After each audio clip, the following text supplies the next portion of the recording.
El lunes 28 de julio del 2020 se realizó el primero de los foros de denuncia que se llevaron a cabo todos los lunes hasta fines de octubre del año pasado, impulsados desde la autoconvocatoria por la suspensión del pago e investigación de la deuda que culminó con el ejemplar fallo condenatorio de diciembre de ese año. Ese día, parte del tribunal, encabezado por los jueces populares Nora Cortiñas, Nina Brugo y Miguel Julio Rodríguez Villafañe, y los fiscales Liliana Constante y Carlos Cerrizuela, escucharon las denuncias presentadas por la doctora Fernanda Boriotti, presidenta de la Federación Sindical de Profesionales de la Salud FEPROSA, el doctor Medardo Ávila Vázquez, coordinador de la Red de Médicos de Pueblos Fumigados, la doctora Melissa Ostrej, del Encuentro de Residentes y Concurrentes de Buenos Aires, Mariela Frites y Jorge Gómez, del Foro Hídrico de Lomas de Zamora, el doctor Eduardo Maturano, integrante de ATE Salud y la CONADO Histórica Regional Córdoba, y por último el doctor Guillermo Pacagnini, secretario general de la CICOP. Al que habla, Juan Carlos Maceiras, como secretario del tribunal le correspondió moderar ese evento. A continuación compartimos con ustedes un pequeño video con las partes más significativas de las denuncias presentadas ese día. Comenzamos nuestra denuncia haciendo una comparación entre los 14.000 millones de dólares en que se incrementó la oferta inicial realizada por el Gobierno Nacional a los bonistas en la negociación de la deuda a la actualidad, y el costo total del bono estímulo para 600.000 trabajadores de salud, una herramienta financiera principal del Estado para apoyar e incentivar a los trabajadores de salud que se enfrentan a la pandemia. Esto implica unos 120 millones de dólares, que es menos del 1% de este aumento en la negociación de los intereses de la deuda.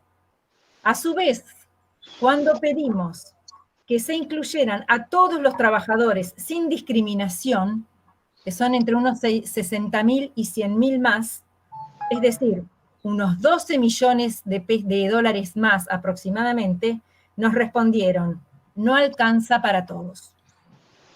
14.000 millones versus 132.000 millones para los trabajadores. El retroceso sistemático que transita el sistema de salud argentino desde hace más de 40 años es producto, entre otras cosas, de los condicionamientos del Fondo Monetario Internacional, del Banco Mundial y de las políticas de aseguramiento que han intentado imponer, beneficiando siempre al sector privado y a la industria farmacéutica.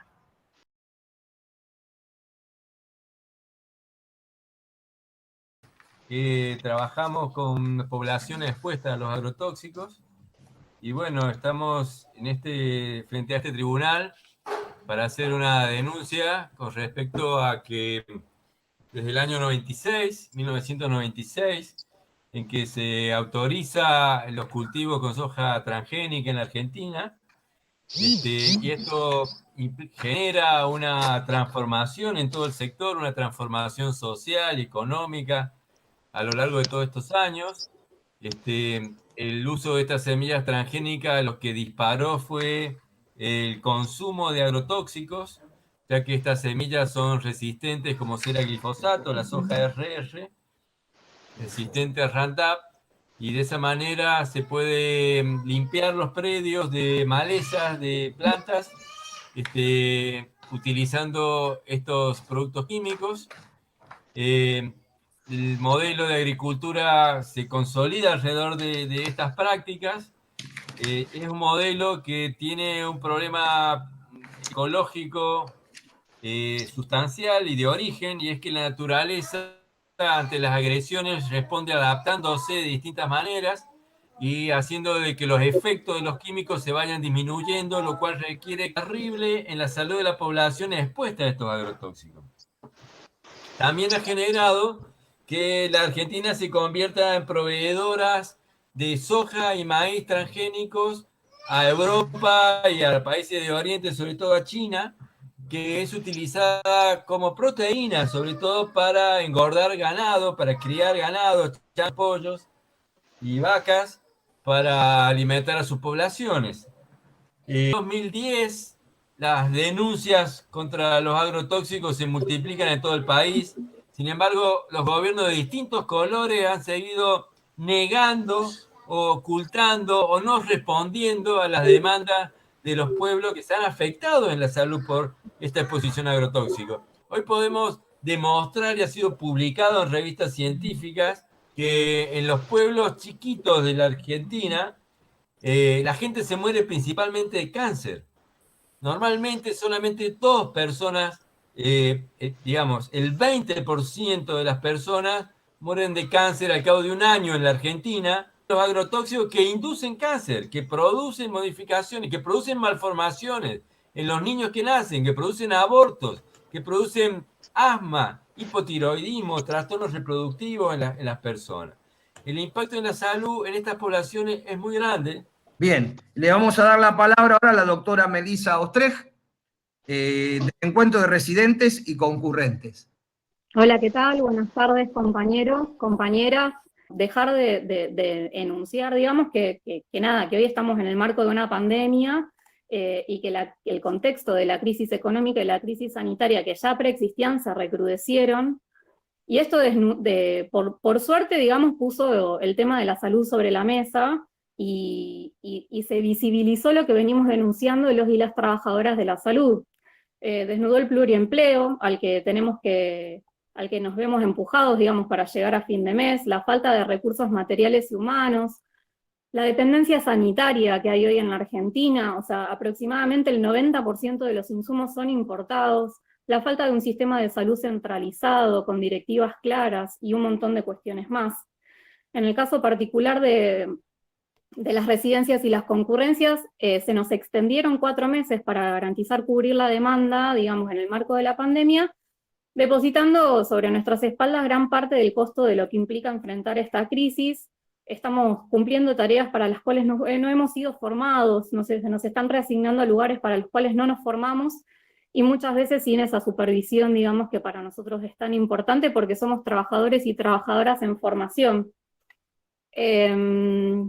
Entonces, acá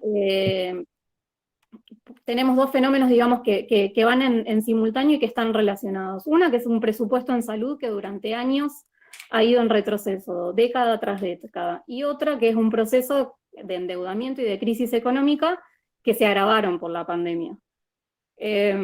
Nosotros partimos, digamos, de la base de entender que la salud es un proceso social en el cual las condiciones de vida son fundamentales y determinan el proceso de salud de enfermedad. Lo vemos todos los días con la población con la que trabajamos.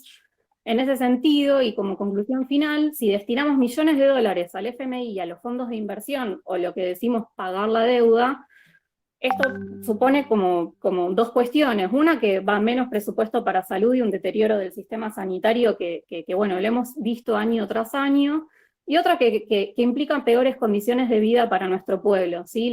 Y le vamos a dar la palabra a los compañeros Mariela Frites y el compañero Jorge Gómez, que son referentes del Foro Hídrico de Lomas de Zamora. Hola, ¿qué tal? ¿Cómo están todos y todas?